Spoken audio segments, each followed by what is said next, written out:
guys, Krim, and welcome back to some more Sound of Drop Fall into Poison. Now, where we left off the last time was we just escaped the room from utter hell because it is filled with dead things, dead fish, and apparently a human head. But now we are here in, I think a jellyfish room. So now we're going to just go ahead and continue on to see what's going to happen next. I step inside with my thoughts racing, and the atmosphere changes completely once more. I can hear the sound of the door closing behind me. Thank Jeebus. Inside is a very clean place.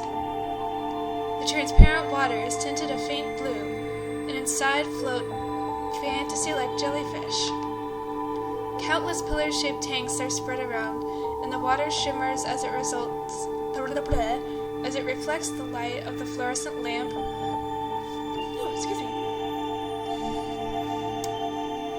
Red and yellow, green and purple, the jellyfish's bodies diffusing light like a prism. In spite of the strange space I have reached, I am fascinated by the shimmering live art display. I mutter without thinking. Then I quickly shake my head, erasing the image of Himino's face that appears in my mind. Earlier, she didn't come after me. After all, Himino chose on her own to part ways from me. I'm sure it's because she dislikes me now. It isn't something I should worry about. Such a such a naive way of thinking. She's probably not mad at me at all. Well, she's probably mad, but I'm sure that she wouldn't, not want to be my friend. English.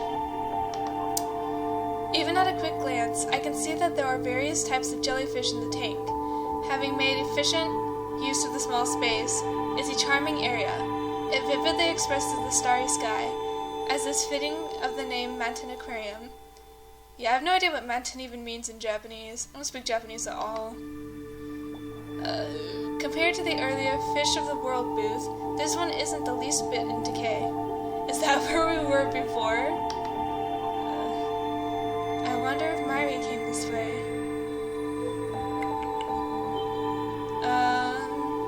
Choices! So, I guess, the last few choices didn't really make that much difference.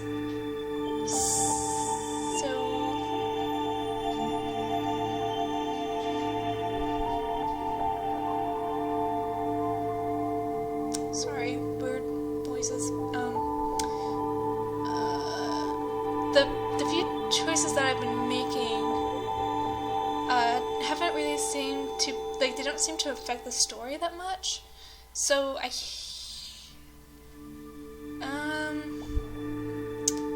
guess it doesn't really, well, I guess it does matter because it means going back or going on.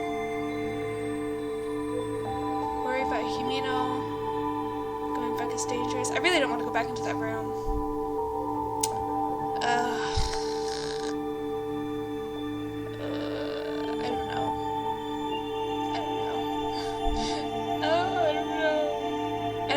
By herself, but I really don't want to go back into that room, you guys. Ugh.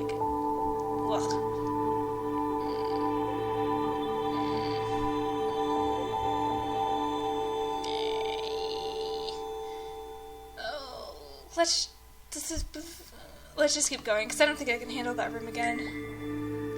Going back is dangerous. I can't do anything by stopping here. I have to press on. And so I start towards the starry sky. I gaze in fascination to the right and left of me. If circumstances weren't what they are, I would have stopped and stared into each and every tank. Jellyfish are pretty cool. Just kind of looking at them, they're just very interesting organisms, you know?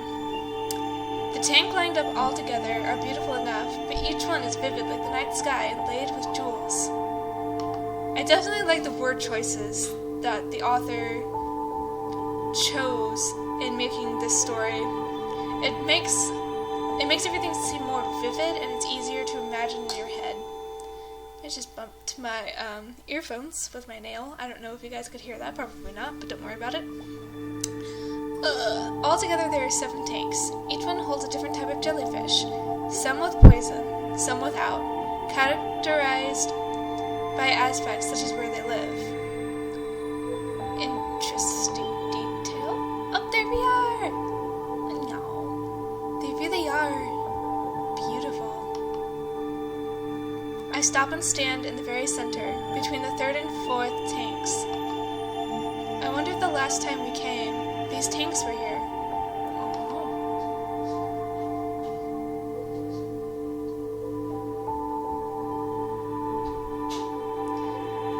Nakanobe Mari, my little sister. I lean my back against one of the tanks and sit down.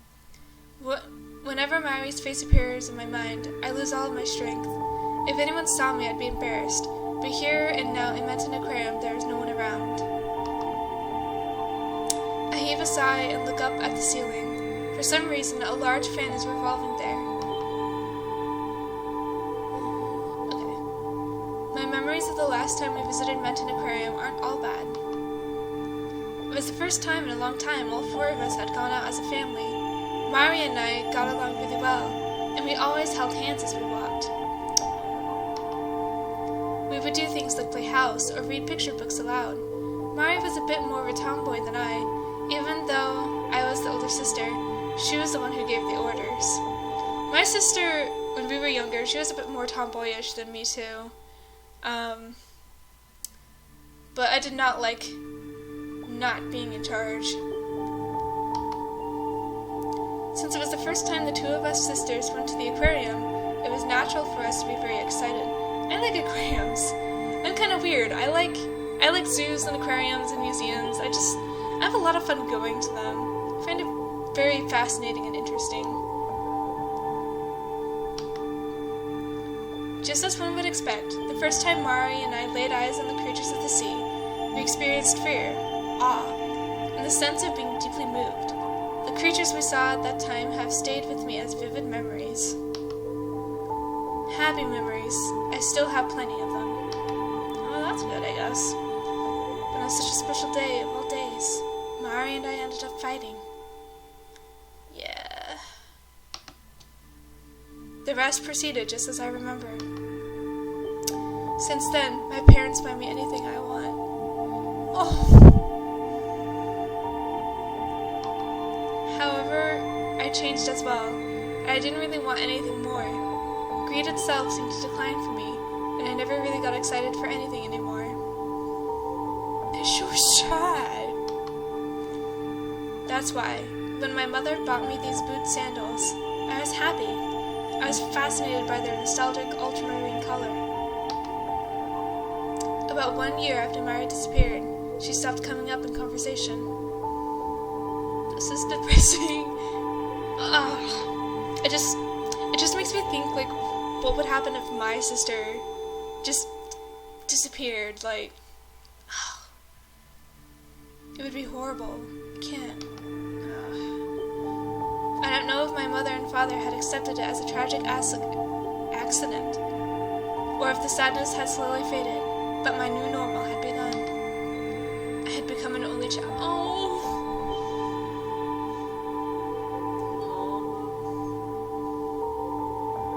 It's so sad. My heart's sinking. Ignore that yawn. But that is nothing more than an excuse I can't escape from. Mari, you're here, right? Finally, it seems my strength has returned, and I stand up. I think that's supposed to be though. Even though I ask, no answer will come, as the thundering ventilation fan in the ceiling is the only sound I can hear. It was almost at the same time I stood up.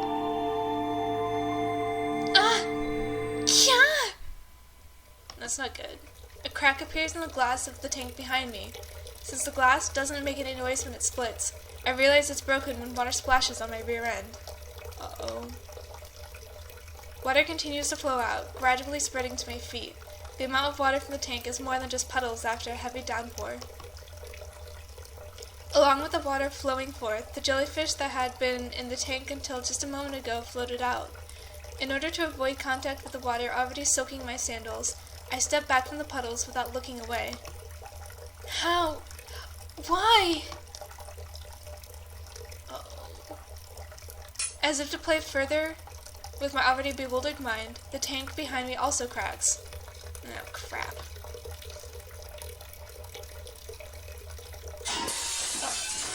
Are they all cracking? Why are they all cracking?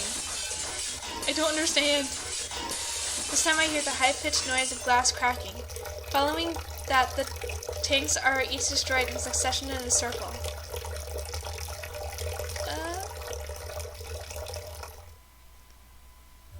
Ooh.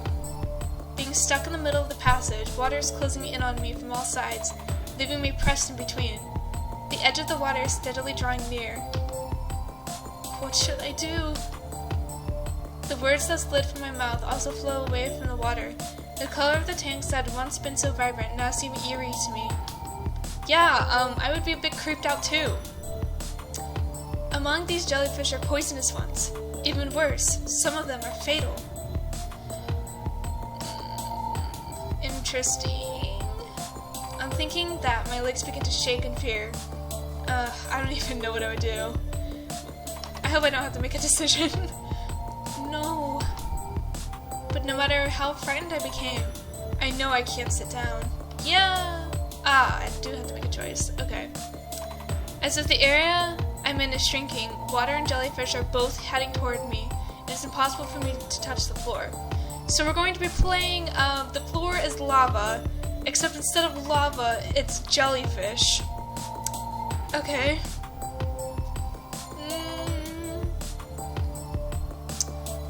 Run straight through. Can't think of anything. If we run straight through, we could slip and fall on the jellyfish. Maybe if we stand, we'll come up with a better idea. I don't know. No, I can't think of anything. I'm becoming panicked. If I don't come down, with my thoughts swirling around so frantically, I'm getting even more confused. It's a vicious cycle. My sandals are getting dirty. I think you mean wet. They're definitely getting wet.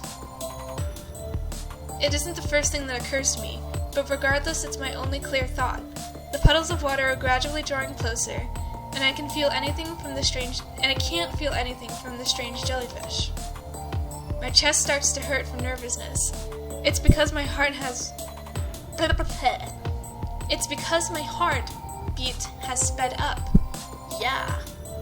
My heartbeat would speed up too, to be honest. At this point, I have to run through without worrying about my sandals or anything. Though they are my sandals, the soles are strong. As long as the jellyfish don't jump, I probably won't get stung. Oh, she's gonna pull a Finding Nemo and hop on the tops. Okay, I guess that kind of makes sense. You can still accidentally land on the tentacles, and if they touch your toes, then you're pretty much done, but whatever. Little by little, the safe spots are disappearing. I tightly pull my legs together, which makes me stagger. Oh, they're piling. Yeah! I let out a small scream and straighten up a bit. With nothing behind me to lean against, I'm just about cornered. I wonder if I'll die of jellyfish poison. Rocked by waves of bending nervousness and fear, I carelessly entertain that line of thinking. The meteor gauging my fear must be in full tilt. I think with a cool self-deprecation. If I was in a video game... It's funny because we're playing a graphic novel instead. Familiar man. You from earlier. Huh? Oh, it's him. Did I give him the Italian accent? I forget. give him one now, I guess. The sudden yell confuses me. Upon looking in the direction of the voice, I see that the door has been thrown open and a man is standing there. Shoot! Why are your feet exposed? Ah, it can't be helped. This is definitely Hiyoshi-san.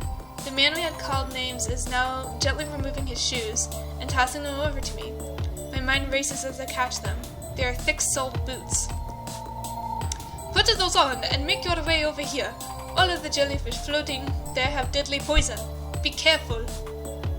I thought only some of them were poisonous. Just as he tells me to take off my sandals and put my feet into his boots. Just as he tells me to take off my sandals. Okay, so yeah, that's a fragmented sentence. But yeah, moving on, I guess. The size doesn't fit at all, and they are way too big. But not so big I can't walk in them. I cautiously take a step and, confirming it's all right, take my second, then third steps toward him, with my sandals in one hand. Thank you very much. You can thank me later. For now, don't look around, just come toward me. Yes, come towards the awkward Italian-Japanese man. I know my breathing is increasingly rough, and I get a little embarrassed. Why? However, knowing some concessions will have to be made, I walk through the water and over the jellyfish.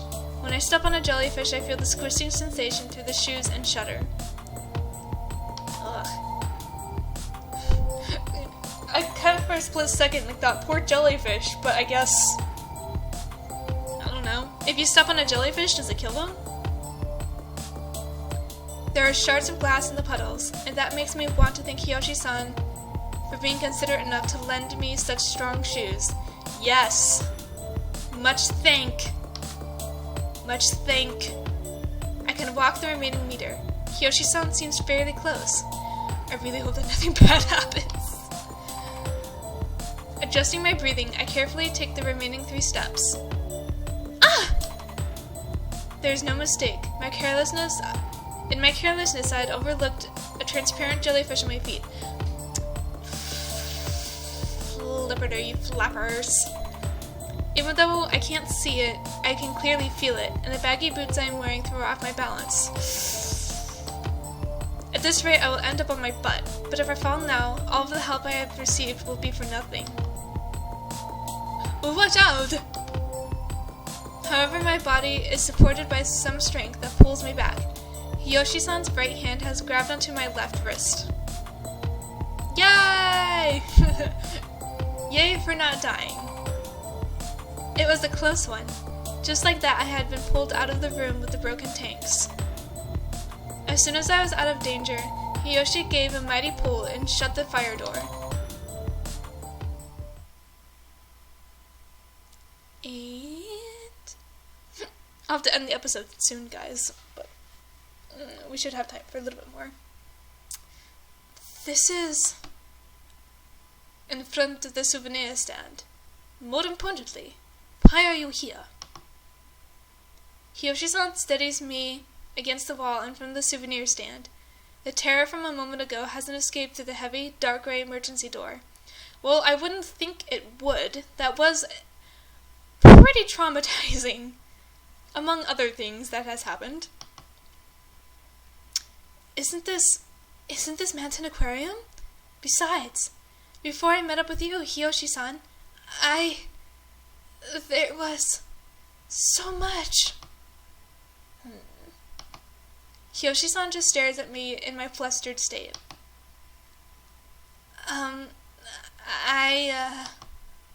Alright, calm down, Mayu-chan. A weary grin appears on Hiyoshi-san's face, and he motions in front of the souvenir stand. Then he sits down. Today I have nothing but bad memories in relation to the floor, so I merely lean against the wall. Yeah, me too, girl. The gacha machines are still there, but the whole lineup is new, and I don't know a single one of the products. Ooh. blood. Oh, is it over? Is this the end of the demo? I kind of hope not. I want to see more. Is there more? Okay, there's more. But I'm going to go ahead and end it here, you guys, because I'm at my time limit. So yeah, a very traumatizing jellyfish Flora is Lava game that we just experienced. So thank you guys so much for watching. I hope that you're having as much fun with Sound of Drop as I am. And if you are, be sure to hit the like button down below to let me know. And you can also hit subscribe so that you can be notified of the next episode of this series. And with all of that being said, you guys, don't do drugs, don't get arrested, and I will see you in the next video.